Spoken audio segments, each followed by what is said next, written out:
Hey fellas, I want to review the movie Sanctum today. It came out in the year 2011, directed by James Cameron, and it's a subject matter that he's very passionate about. He spent a chunk of his time of directing in the domain of exploring, in the domain of diving, and you can see the craft, you can see the love, you can see the passion in it. I just love it. Watching the movie after a long time, this probably might be the longest gap that I haven't watched the movie in. And this movie, I love it so much. It's probably in my top 50 of all time. And it's also in the exclusive club of movies I've watched multiple times. I watched it for the third time yesterday. There are multiple reasons why I love it so much. One of the reasons has got to be the fact that James Cameron, he's poured himself into this. You can see that he really, like, the detail orientation, the little things over here that make you, that could really drive home the point that he really wanted this to be one of his masterpieces. And it didn't make a lot of waves, it didn't get a lot of traction. And you know, there are these hidden gems, and that James Cameron obviously really wouldn't call it a hidden gem by any stretch of the imagination, but there are movies of this sort that didn't really catch public attention, imagination, but if you just dig deep, you can find these gems, and this just happens to be one of those. But the biggest reason why I love is this, how being obsessed with the themes of exploration, adventure, tales of survival, the human spirit of survival, the human spirit of exploration. These are the fundamental drivers that have essentially driven us to the level of the technological prowess and growth that we are at, more than anything else, right? Survival because we want to live life, we love life. And exploration because we want to see, not just in the physical realm, not just in the realm of the inner world, but in the realm of the intellect, in the realm of ideas. Inventing essentially is exploring new ideas in the problem space of whatever problem you're working on. For example, let's say that I'm trying to invent a new paradigm of a new architecture of general intelligence, right? So what I'm doing there is I've got obviously a base of knowledge upon which to do my exploration. And you can think of it, if you were to use this and map this onto the physical exploration as an analogy, then you can think of the world that you know of as your base of knowledge. And you can think of, if you're climbing a mountain, and if your mountain is inventing a new paradigm of general intelligence, then your peak, which no one has ever visited, let's say Mount Everest before it was climbed for the first time, that's your Everest, right? So there's a very beautiful there's a very beautiful map between intellectual explorations and inventions and physical explorations and inventions. And yeah, so when you just take a step back, you realize that the two fundamental drivers that have enabled humans to do all the remarkable things that we've done are those drivers. And I just love to see these tales being writ large on the screen, writ small on the canvas. So yeah, those are the key reasons why I just love it so much. It's such a powerful work of art, so evocative. Let's talk about what happens in the movie. I don't want to regurgitate the whole plot, that's besides the point. I guess I can do that real quick. So there's this father and this son. Well, there's this guy who's the best cave diver in the entire world, and he's exploring this cave which has not been mapped out completely, so he wants to be the first to do the mapping, right? It's like, you can think of it's almost like climbing a mountain that no one else has climbed. It's kind of a similar thing, right? You're the first human to ever set foot, in this case, ever go to that place, and they're cave diving.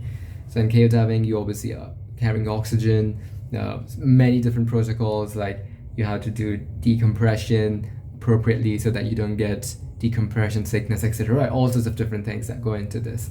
And yeah, so this guy, he wants to map this cave out, which is the largest cave system in the entire world.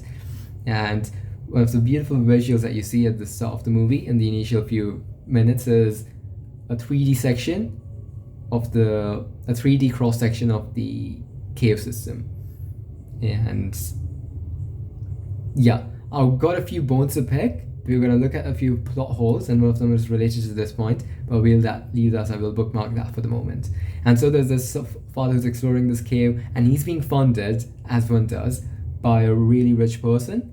And this guy, he's very much into adventures, but he wants his name to be attached to this cave that will be mapped on, right? It's like people who would have loved to, who would have funded expeditions across islands, and this used to be very common back in the 17th century, right?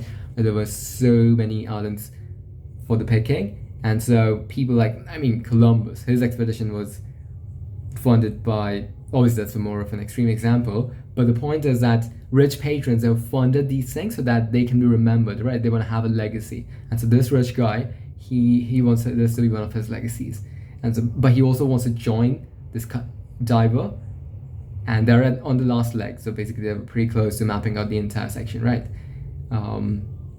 And he brings along his girlfriend that he met on an Everest expedition, and another person who joins them over here is this cave diver's son, and they've got an estranged relationship. And we can quickly talk about the nature, the personality of the father, but I guess we can talk about that later. Right, so that's the canvas upon which this movie is set. What happens is that there's a cyclone, a once in a generation kind of a cyclone that destroys the capabilities at the base, such that they're not able to return back to the top. Everything's getting submerged, and they have to find a way outside the cave. But there are only two ways outside the cave, right? One is finding this. They know that there is one of the caves is connected, well, one of the sub-cave systems is connected to the sea, just right next to where this island is, or where they are, and that's the only option that they have in the movie's universe to survive. And so the rest of the movie is about them trying to find ways. People die, people make stupid mistakes. One of the dialogues I love, the dialogue writing is really, really great. One of my favorite dialogues is where this cave diver, he mentions this rich guy who's just lost his fiance because she did something silly, that, you know, your girlfriend, she made this mistake. She didn't wear a wetsuit. She didn't, what else did she not do right? She did another thing which was suboptimal, and then she cut her hair was stuck on a wire, and then she got sucked into a meat grinder, right? So what he says is that in a place in which one mistake is fatal, your girlfriend committed three. She was lucky actually surviving this long, for as long as she did, right? And that speaks about the absolute precariousness, the absolute balance, the tenuousness of the thread between life and death in situations like these, right? If you're climbing a mountain, I've just been obsessed with cave dive. I've been obsessed with documentaries and mini documentaries that go into survival tales, that go into that span the arc of, well, explorations, right? And survival tales. And so one of the documentaries I watched recently, was this guy who, oh my gosh, this is crazy. I mean, just remembering it just puts me in that state. There's this guy, this Japanese guy, is climbing Mount Fuji, right? And when you think of Mount Fuji, you're like, yeah, it's just kids' play, right? It doesn't pose any mortal danger. So this guy, he's climbing Mount Fuji. It's winter time, everything's frozen solid, and people usually don't climb Mount Fuji. And he's live streaming this to some of his followers, and so people are following this in real time. And he's reached the top, but every few minutes he's like, it's very slippery, the conditions are very difficult. But this guy, he's been depressed. He's like 47, he's single, he's alone, he doesn't have any, he's been failing his exams. Well, he wanted to become a lawyer, but he's just been failing. He's been supported by his parents, right? So hopeless prospects in terms of, you know, things to look forward to or things to care about in his life. And so what many people speculated was that he just wanted, and then he had cancer. Well, he overcame cancer, but he had cancer. So what many people were speculating was that he just wanted a quick out, which one might be able to make a good case for, right? Anyways, you see, I mean, the visuals are still etched into my mind. You see when he's walking, and then he crosses this point where the protection of the edges goes away. So if he slips there, it's a tumble down hundreds of meters, maybe thousands of feet. And that's precisely what happens. He says a sense that, you know, I'm slipping, and literally in 2 to 3 seconds he slips again, and this time around he's not able to catch hold, because everything's just frozen solid, right? So unless you got the right equipment, you got these pickaxes and you got things that can really, help you get a grip on the ice, you're pretty much doomed. And that's what happens. And you see this guy tumbling down, and they find his body 2 days after. His body is mutilated beyond recognition, which is crumpled. My gosh, I mean, the description was visceral. Anyways, the point is that the point when you're climbing a mountain, or when you're diving, or when you're doing some of these adventure things, again, I was watching this funny documentary about wingsuits disasters. With wingsuits, for example, with some of those what do you call falls, well, controlled falls, they pass so close to the ground, and they're passing at 100 miles an hour, sometimes 90 miles an hour, 80 miles an hour, right? So even the merest contact with the ground is going to be your end. And so when you're doing these sort of things, and humans, there's a brand of humans, there's a category of humans who thrive on that adrenaline rush, being so close to death, that makes them feel alive. And it's very interesting to muse upon their chemistry, right? Their brain chemistry. Like, I used to wonder if I was one of those people. I just wouldn't. Like, I'm going to do a lot of mountain climbing in the future, but I'll thought a lot about how can I minimize my chance of dying, because for a lot of people, the glory of overcoming these mountains comes from, overcoming the odds of survival. For example, K2, right? 1 in 3 people who have climbed K2 up until last year, they've died. And if you climb K2, everything else being the same, you can say to yourself that I defeated the odds, kind of, right? Because 25% odds of dying, yeah, they're nasty, right? So if you can, for some people, that's where the glory, well, a part of the glory comes from. For me, I just want to enjoy the views. I want to do everything. So I'm going to build these exosuits. I'm going to develop these suits myself. I want to get into nanotech in the next 3-4 years. I'm going to build a company in that direction. Not, to cater to this market. I mean, this could be one of our side projects. Interesting. I never connected the two things. Right. So after I'm done with, well, I wouldn't say done with, but after I've set Alinity up, after it's going great, one of the things the thing that I want to do the most is set up Elytron, which is going to be basically a material science company, right? Where we invent new materials, where we invent new things like exoskeletons, nanotech, things of that nature. And so when I climb mountains, I want that protection for me, because in case the worst thing happens, and you gotta assume that the worst things are gonna happen, right? If you want to survive, you've got to prepare the best, but expect the worst. And so many people who've died up on the mountains, down in the caves, they overestimated their abilities, or they underestimated the power of nature. Another dialogue that I love from this movie is when this cave diver genius tells this rich guy that, up in the real world, well, up in the world, you might be a hotshot, but over here, nature doesn't give a single damn about you. You're just a speck of dust over here. And that is so true. That is so, so true. I was actually taken back to, I haven't done any serious mountain climbing in my life. But the closest I've gone to feeling a sense of dread was in Mount Agung. And I've spoken about this in a vlog, so I'm not going to, again, regurgitate things. But I distinctly felt, because the incline was getting real steep, and my psychology just wasn't primed for it, because a lot of this is not just about, your body being able to climb those steep inclines. A lot of this is about how prepared your mind feels for it, right? And again, like, I'm connecting these things to the movie, because every scene that if you're coming from that mindset of wanting to do these things yourself, you can connect every single scene to something that you experience, or something that you've thought about in your own life. And so when there's a scene earlier where this cave diver, he's got this diving partner, and there's this diving supervisor or someone who's supposed to basically do the IT stuff, right? And so he notices that this diving partner, she feels fatigued. He doesn't seem to have a lot of confidence in her ability to be able to execute the dive, because she hasn't had proper rest in a few days. So he mentions this to the cave diver, and the cave diver says, so the discussion is that if someone's not prepared, well, they say this after she dies basically, but they say that if you're not prepared, then you've got to, you just got to put a stop on it, because the mountain or the cave will still be there. But if your mind is not in it, you're not gonna get a second chance. And I was actually watching a reaction.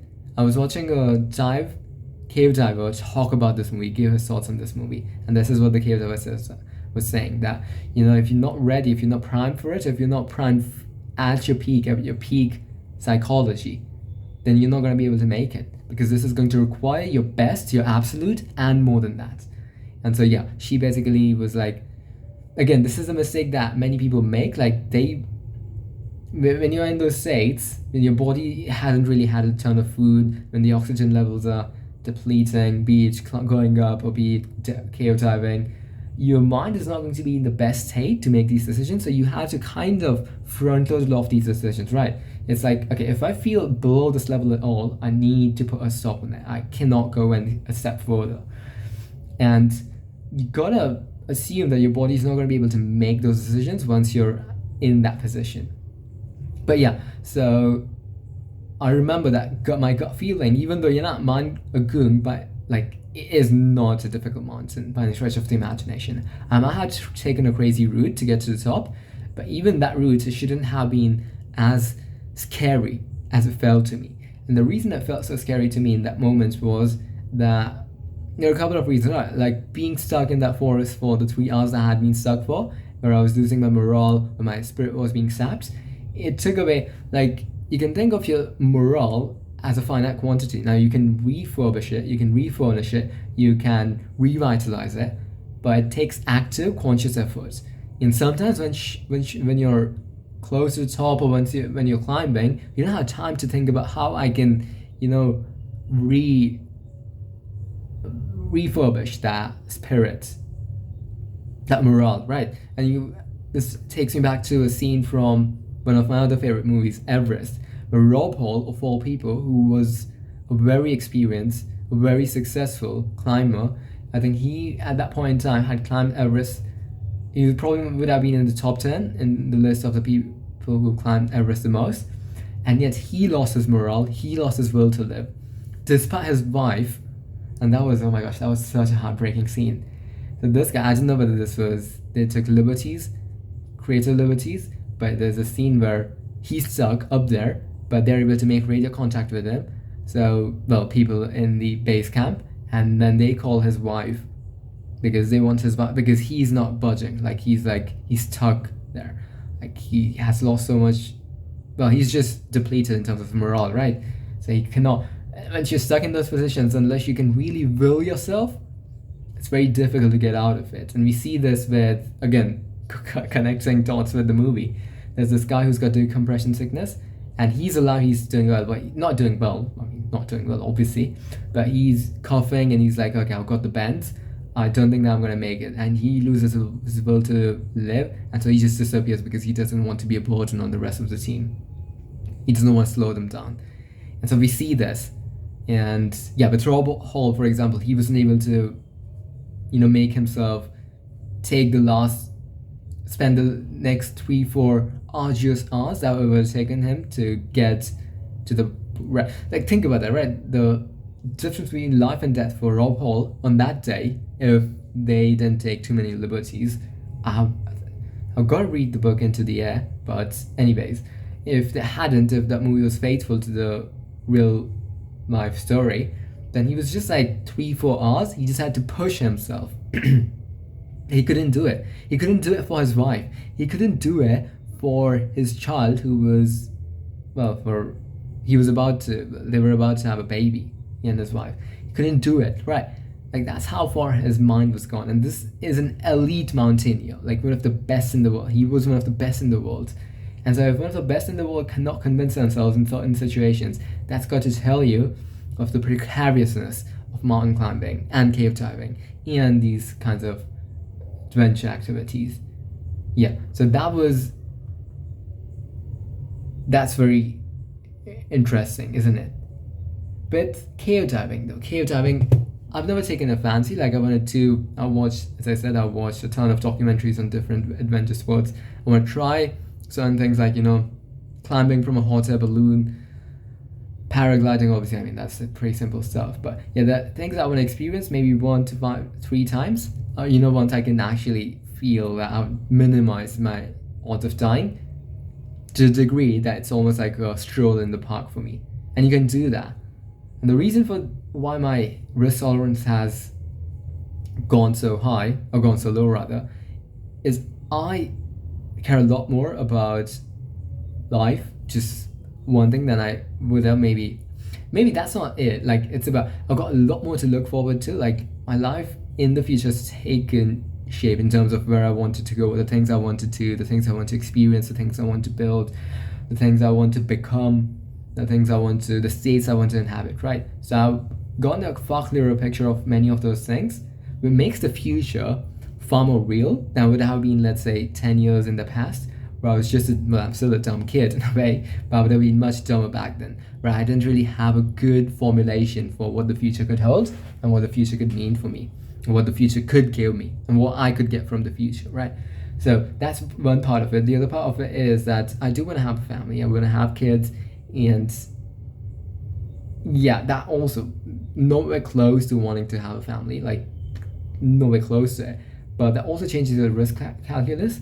All these people who go on these adventures, most of these people, they actually don't have families, if you notice that, which is super interesting, because the kind of personality which makes you want to go on adventures because there's a non-reasonable chance of dying, it also probably compels you not to want to bring along someone, like a child. And I said not physically, not in that moment, but if you bring along a child in the world, then you're kind of responsible for them, and then if you die, you've left a big hole in their life, and that's just not fair to them.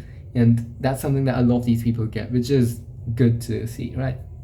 Because then if you're still doing it, if you've got a child, if you've got a family, then you're just selfish, you're just stupid. Different kind of stupid. Yeah. But cave diving, it's never taken a route, I've never taken a fancy to it, because in the worst case scenario, like, your death is going to be the worst possible. Like, you're not going to die with beautiful views around you. You're going to die suffocating. If you're doing dry caving, then you're going to die being stuck, and you're going to die over a span of days, right? Not just instantaneously. Most likely not instantaneously. Most of those divers actually die over a span of a few days. But that's pretty miserable. But it's not even about that. Like, what's the upside? The upside is really limited. Like, you're going to go to a cave that no human has visited, but likely, if it's very difficult, no other human ever will visit it in the future. And even if they did, like, that's not a big deal. But you haven't seen anything spectacular. It's just black stuff. And even if you most likely would have a lot with you, but it's still, just rock, just stuck there. Rock, like, it doesn't excite me in the very least. So I don't get the obsession that so many people have with cave diving. But then again, I didn't get a lot of things about humans, so, well, one more thing added to that. I want to talk real quick. I mean, this was supposed to be short. My gosh. I was supposed to have been finished with the movie. We aren't even halfway through. I want to make it real quick now. I want to talk about the plot hole, some of the plot holes. And like movies they make to bring the tension in it, to bring these elements of the story elements, right, where you got a structure of the hero's journey kind of, like most stories, they've got a structure. Like, I think, who was that writer? Was it Kurt Vonnegut who wrote about the 6 different, he I think gave a speech about how there are 6 different structures to most of the Hollywood movies. You can just pick any movie you pick will go into one of these at a meta level, at a broad level, at a high level. But basically, yeah, so you start with a movie, basically you start with, most movies are like that, right? Like, you start with describing the characters, describing the relationship and the interplay. You describe the context in which the characters exist, describe a certain action, and then a certain dilemma, an issue, a problem, and then you describe the resolution. The resolution is the rest of the movie, right? The latter half of the movie. The first half of the movie usually tends to be describing the characters, the interplay, the context, and the issue, right? And then at the end, few minutes, you basically describe the aftermath of the resolution. There are movies, famous movies, which break the script in tiny ways, not completely. But one of the movies which comes to mind is the only other movie I've actually reviewed like this, which is Life, which came out in 2017, where instead of having a positive resolution, we have a negative resolution, right? Because both the characters who were supposed to be useful, they've died. Well, kind of died, on the verge of dying. One of them is gone to space, so pretty useless. The other one's just died, being killed by the alien. And the alien, they are opening the hatchet, and the alien's about to release into the world on this planet, and it's probably going to wreak havoc, and that's going to be the end of humanity, right?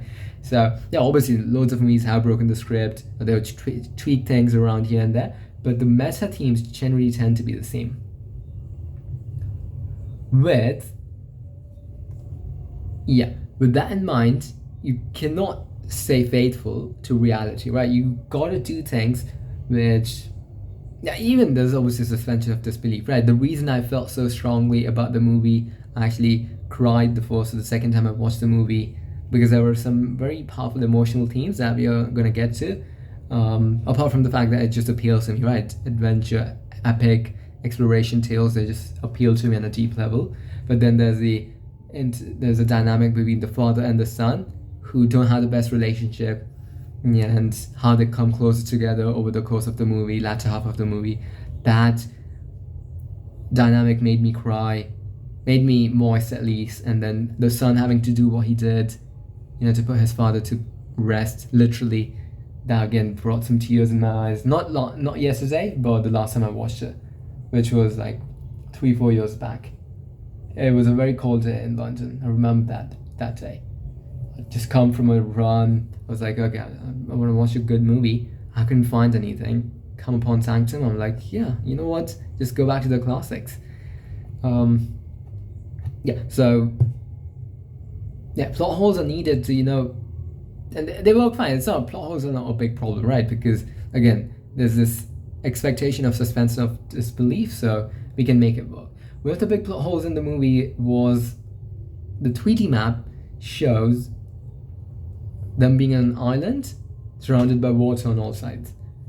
And if that was the case, then the caves shouldn't have been flooding the way they were, with the quickest they were, because the only water that would have been actually going down the hole, the big hole, would have been the water coming from the top of the island, and the water obviously just above the hole, right, and the area above the hole. But that's not enough water to create the kind of volume of water that we see. They had to do it because they obviously needed to set up the intensity of this rest of the movie. No, I get that. Another one was that the father, and this irked me a lot. The father, he didn't have to die, because the father, basically his spine was injured in a fight with that rich guy, and he couldn't move. He was kind of paralyzed.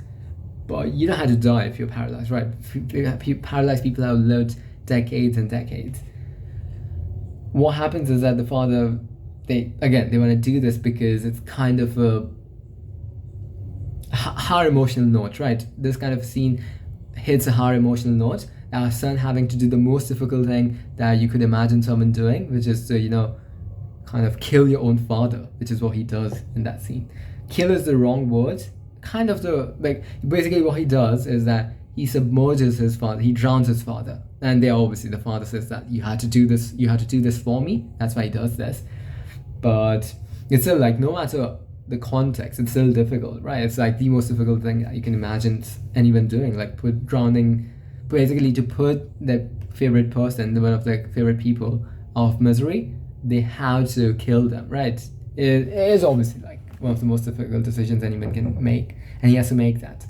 But he didn't have to do that because the rain the waters were subsiding. The cyclone had gone away, dissipated, and so the father could have stayed there, and the son could have gone on his way to done what he was planning to do, and then brought back some help, gone his father out of there. So that was not necessary at all. And then another one was, instead of going down the route of finding the cave entrance to the sea, they could have gone closer to the top of the hole, to the bottom of the hole, and then should have allowed the water to lift them to the top. So they didn't do that. Again, they had to do what they had to do to, actually have that movie be the way it was. But yeah, another thing that shouldn't have happened was that the river system, the cave system, shouldn't have been getting filled up the way it was, because the cave system was connected to the seawater. So that at that level, the water should have pretty much been escaping through that cave. Yeah, what was interesting to me was, the movie was very realistic in its portrayal of how people would behave and act in these situations. So you always appreciate when your characters make decisions that real humans would make in those situations. So that was really interesting. Then this movie also kind of reminded me of Titan, the submersible, and I was obsessed when the Titan thing was happening. I was imagining how they would be spending their days, like the impending doom around them. It was, as it turns out, the submersible collapsed, imploded instantaneously. They probably wouldn't even have seen it coming.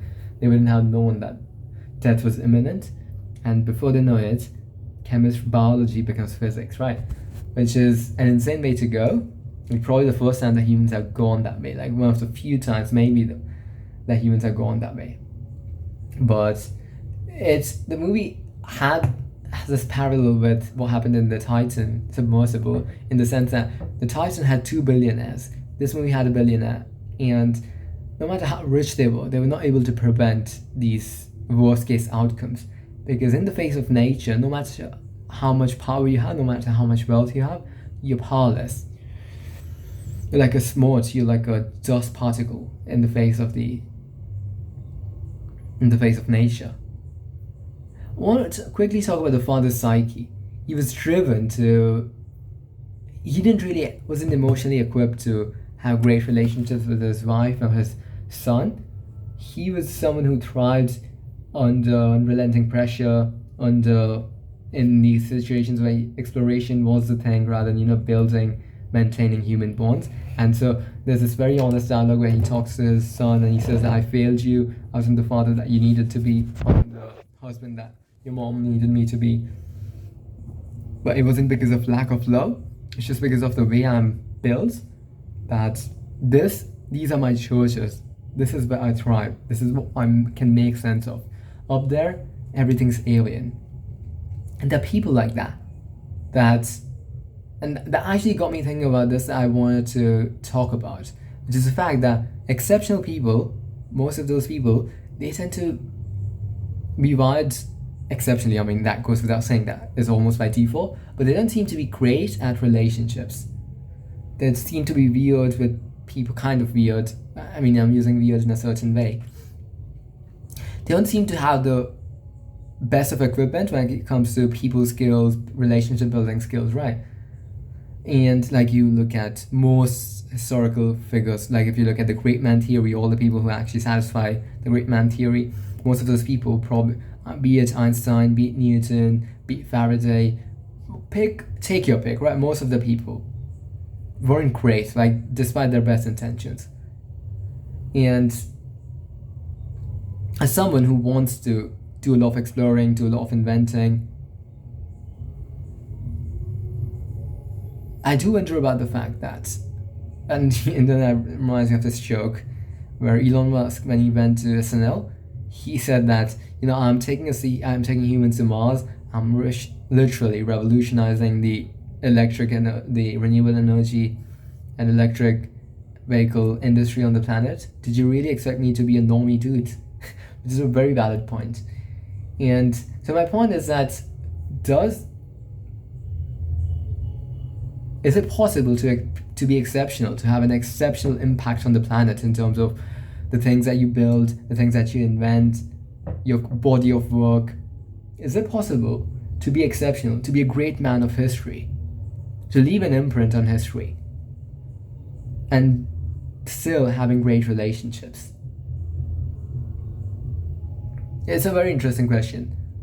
Like, if you look at, for example, billionaires are not the best people. Like, people can become billionaires even though they might not be brilliant, they might not be geniuses, right? And most of the billionaires are actually pretty Probably the average IQ might be 115, 120. It wasn't really that. Again, another movie that I'm reminded of, because I'm in this movie context. I'm just saying of different scenes from different movies. Margin Call, which happens to be one of my favorite movies, there's a scene where the CEO, who's a billionaire, he talks about how it wasn't his smarts that got him to become this rich. Yeah, and that speaks to one of the universal truths of the modern world, where to become wealthy, you need to be smart, no doubt about it. But beyond a certain point, luck is what plays a predominant role. Like, we don't, for example, apart from a few people who are super smart, we don't see too many geniuses who are billionaires, right? Or vice versa. And it's not because geniuses don't want to become billionaires. It's just that, you can be a genius, invent something. I mean, this probably should be a part of another conversation. I don't want to, because otherwise this would be, I need to make a note of that. We'll talk about this thing later. I guess since we're already in it, might as well, make a few comments, a few quick comments. We'll obviously go deeper into this topic in another time. But even if you look at Napoleon, for example, he was known to have horrendous relationships. Josephine was literally. Oh my gosh. I'm reminded of the movie Napoleon, which is one of the worst movies I've watched, and the dynamic that they have. Yeah, but my point is that, the point I was trying to make is that you can be someone who can have a great insight, build something, invent something, and that can get you to some level of wealth. But beyond that, you also need market insights. You need to understand, like maybe Peter Thiel might be one of those people who's super rich and super smart. Yeah, he would be, right? He's not great at, communicating, but if you listen to him, it's obviously pretty smart. Like he's autistic, obviously, which is what makes him reasonably ineffective at speaking. Well, he's effective at speaking, don't get me wrong, but compared to your average person, they might think that, okay, what's wrong with him, right? It's just that he's got autism. But yeah, so he's one name that comes to mind. Warren Buffett, I wouldn't really place him in the genius camp, not at all. Elon Musk, probably not. I'd say, if I had to start a guess, probably 130, 135. Certainly not like super insightful, but he's obviously smart compared to like 99.999% of humanity. But when I'm talking of geniuses, I'm comparing these geniuses to people below them, right? I'm not comparing them to your hoi polloi. I'm not comparing them to normies. So, yeah, the fact that we cannot find too many geniuses in the ranks of the richest people in the world tells you that the two are not strictly correlated. And I mean, there are many data points that speak to that, but this is one of the strongest ones. And the reason for that is that beyond a certain level of wealth, if you're smart, if you're a genius level of smart, then you will figure out ways to get to a few $1 million, right? For example, you can get a job working at a FAANG company, rise to the top because of your brilliance. So that could obviously, they probably would have some 140, 150 IQ people in their ranks, right? That could be one way.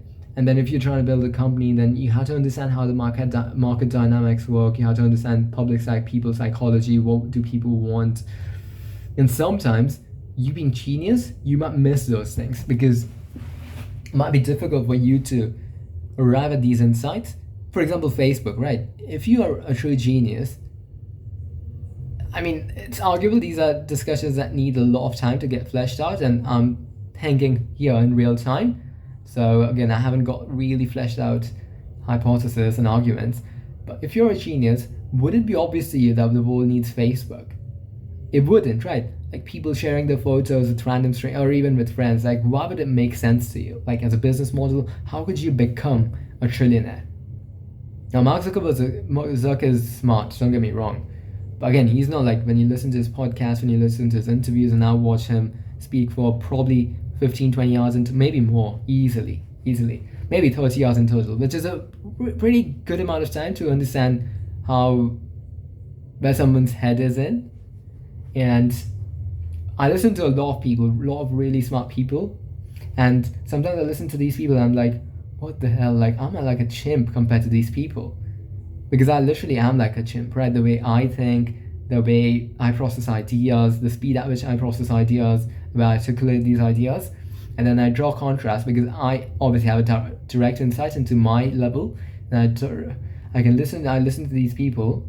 If I were to give names, of people who've gone on the Sean Carroll podcast. Sean Carroll actually would be the top of the mind, top of the list. People like Sam Harris probably would be close to that list. There are people, John Vervaeke in psychology, lots of AI researchers. So there are these people that I listen to them, I'm like, what the hell? I'm like a different species, aren't I? If I spoke with these people, they would think that I'm a chimp. I would think I'm a chimp speaking to them. That's not to say that I'm a believer in the growth mindset. Like, you can get smarter over time. It's just about, how curious you are, how driven you are to learn more, how driven you are to make your brain work more effectively, etc. Right? So it's not like my current level. It's not my final level, hopefully, because if it is, I'm pretty much doomed. But yeah, my point is that I listen to some of these people, I'm like, what the hell? Like, these are aliens, right? Okay, it's not that crazy. Like, I can understand, like, they are humans to me, but, like, I'm exaggerating, obviously. They're far smarter than me, but I can still, I can appreciate how smart these people are. And then there are people who are, like, people like Elon Musk, people like Mark Zuckerberg, people like Jeff Bezos. I'll listen to them speak in total for maybe hundreds of hours. A ton of tech CEOs, right? Because I listen to a ton of tech podcasts. Lex Friedman's podcast. Lex Friedman actually is in that category. And listening to these people makes me think that, okay, what's so special about these? What was the special sauce? And the special sauce, as it turns out, is that these people had other attributes, right? They were willing to take action. They had bias to action.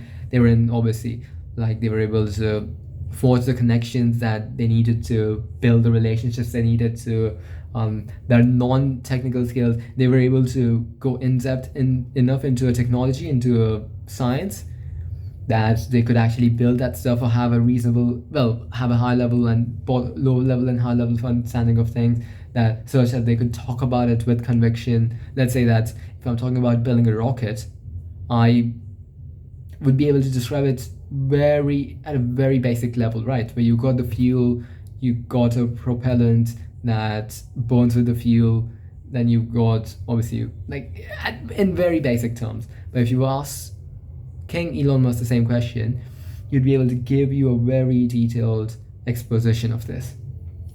And so those are the things that you need to do, right, to become smart. And then part of it is also luck, but we don't want to over-index on luck, because for one thing, you cannot control that.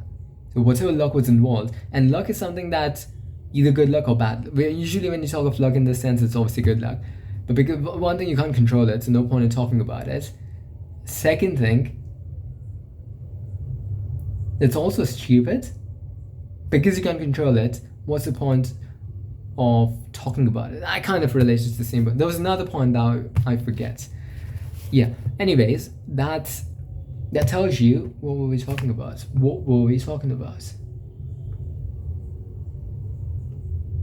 Yeah, so I wonder a lot about the fact that I don't make any points about the fact that despite my humble current levels and my humble origins, I do want to leave an imprint, right? And this is obviously my ego speaking.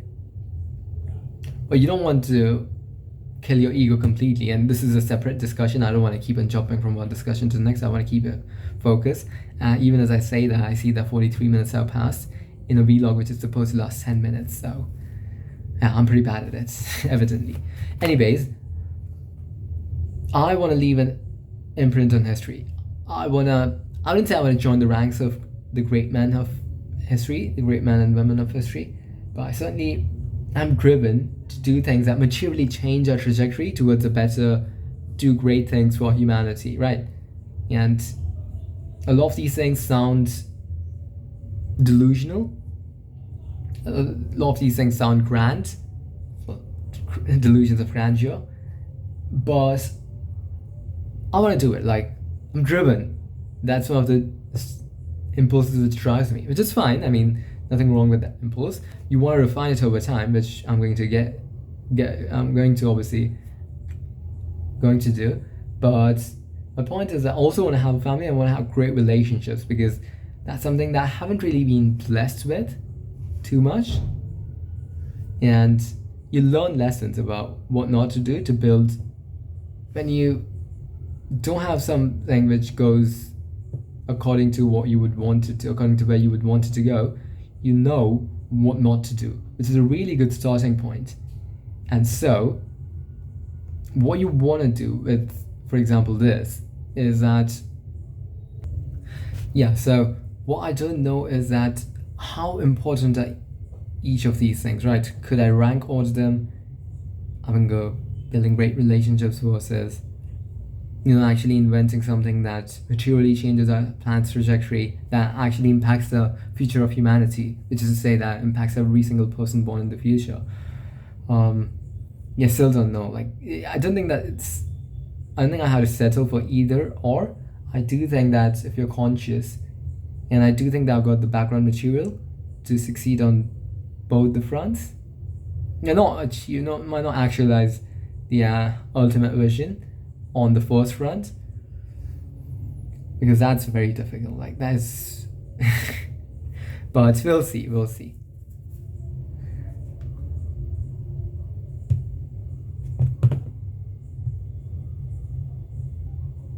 So after that very long diversion, let us return back to the movie, where you got this very common Hollywood trope where there are these people who are estranged, be it ex-wife, ex-husband, be it son, daughter, or father, or mother. Mostly tends to be, a lot of the movies I watch tends to be with father-son or father-daughter. And yeah, maybe that's because of the male-centric nature of Hollywood. And then obviously estranged wife and ex-husband, and yeah. And then at the end of the movie, they come together because they've gone through this ordeal. Yeah, now that I think about it, I realize that there are so many movies that have that. It's either Hollywood lacks imagination, or the world is full of estranged relationships. I don't think it has to be either. I think it's both. Yeah, which makes me want to talk about the suboptimality of most relationships. Well, we're going to talk about that in another conversation, which is related to a project I'm working on. But yeah, sticking to this, boy, I need to learn how to really keep this short. I cannot for the life of me keep these within 20 minutes. Like, what is wrong with me? It's not even that these are truly insightful or like I'm sharing. Yeah, like when I listen back to some of these, I'm like, what the hell? You didn't really need to talk about that.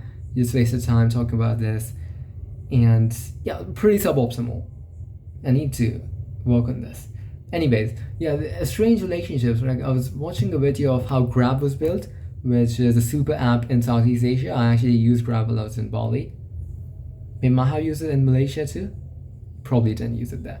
But yeah, so Grab is a super app, and this founder of Grab, one of the founders, he was talking about how his dad was very disappointed. Asian dads, right? They're very quick to get disappointed in their sons. And he's very disappointed because the son didn't follow in his father's footsteps in managing the family business.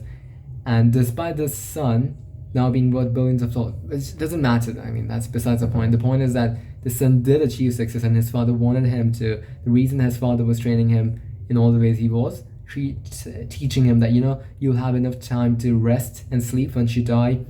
Right now, you owe it to your ancestors, you owe it to the people who will come before you to work as hard as you can to achieve all the things that you need to and that you should and you ought to.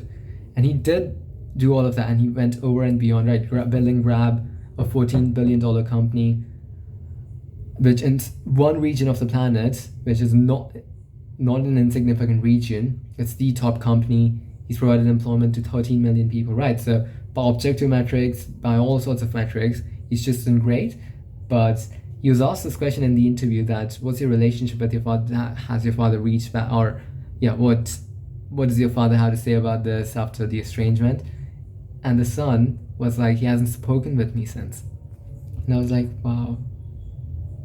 because I also don't have a great relationship with my father. And it again, it made me think about the father-son relationship and how fathers, they tend to be so hot. You can see this in this movie, which is probably one of the reasons why I love the movie so much. You see this relationship with this father and the son, and they start estranged because the father does not want to understand the son. He's very strict. He shouts. He's angry all the time. He doesn't want to have conversations with his son. Like, doesn't want to understand what his son is feeling, doesn't want to talk, just, engaging in a dialogue, engaging in a conversation with someone that you care about. He doesn't want to, hasn't done any of that. And so they are distant, as people would become because, there are expectations in certain relationships, right? With father-son relationship, one of the basic expectations would be there would be some amount of back and forth, good quality back and forth, like loving back and forth, intimate back and forth. In this case, there's none. And so you start out in this movie where they're estranged, they don't have a great chemistry, and at the end of the movie, well, you see over the course of the movie, they get closer because they get time to connect, reconnect, and even though it's a short span of time, it leaves good memories in the son's head space, right?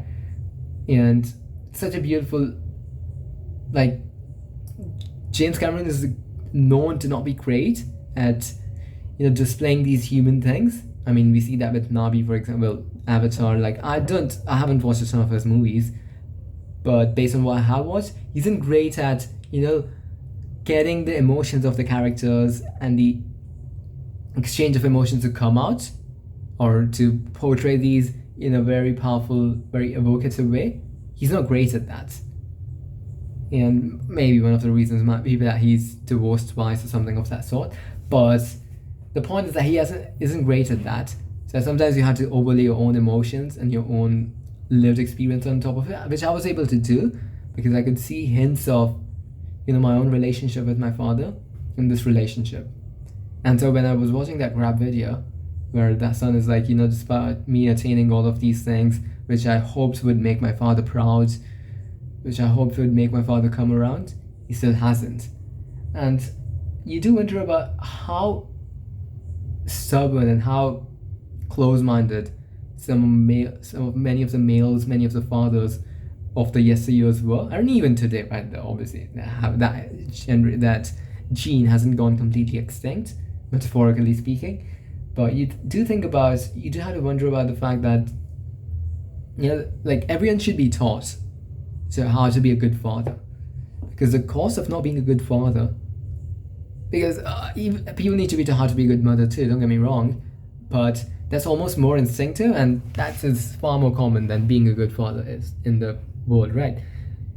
So yeah, that was one of my takeaways from that movie and from the crab thing. And you see that a lot with Asian parents, be it South Asian, but be it Indian parents, or be it Chinese, Japanese, Korean parents, where expectations, I do think expectations are great. I don't mind. A lot of people for example, in the UK and the US, they say that there shouldn't be any expectations from your kids. I don't agree to that at all. I've got quite an Asian mindset, East Asian mindset, and Indian mindset in that sense. Expectations are good because they can almost form this scaffolding around which a child can build that life on top of, right? Because expectations push someone to do their best, but they need to be inspired and motivated in the right way, with the right words, with love, not with fear, not with the fear of disappointing the one that you love. So there's a way to go about this. Like, expectations are essential, right? It's just that laissez-faire parenting philosophy that goes in the West. I just don't like that at all. Like, it's just to me, again, these are personal opinions. I think that's the stupidest way to raise your child, to allow them to figure out what they want to do without any structure. I mean, the children, for God's sake. Do you really expect them to come to the best decisions for themselves without any guidance, without any structure? Most likely not. And with most cases, you see the results of that, right? That kind of philosophy, which I guess would be the opposite of helicopter parenting. I don't know. Anyways, So that father-son dynamic was very interesting, which is one of the things that made me love the movie so much. I think that's pretty much all I want to talk about. The only other thing I want to talk about, I'll end on the note of an ode to exploration, right? The human spirit of exploration is one of the most beautiful, one of the most powerful things that humans have. Being the first to see, create, invent, discover something. Oh my gosh, I would love to inhabit that state, and multiple times in my life. Like one of the things I'm building over here with Helenity, well, one of our research directions is going to be in neuromorphic computing. So these are approaches to building AI systems inspired by the human brain. And one of my fundamental beliefs is that to create true alignment, we'll need that. And so our lab, and me personally, with the team that I'm going to build over the next few months, we could be the first people to actually build aligned AI systems that have true cognitive empathy or theory of mind. I mean, that would be astonishing, right? Being the first in the room, because one of the things I wanted to be the first to was creating AGI, being the first in the room, being the first among the first people, being in my team, to talk with AGI, to talk with ASI, to talk with God, essentially. But that's not going to happen. I just don't have it's just not going to happen, which should break my heart, and it does. I'm going to use that as a fuel to not fail for the things in the future. But anyways, well, there are things that I can still be the first at, and this is going to be one of those things. So my point is that I love that spirit in humans, and I love that desire in me. It's one of the things that I want the most in life, almost more than everything else. And it's that spirit of exploration which will take humanity to our stars and then beyond, and allow us to, infuse life and consciousness to this otherwise cold and desolate universe. On that optimistic note, I'll take your leave, and I'll see you soon. Bye-bye.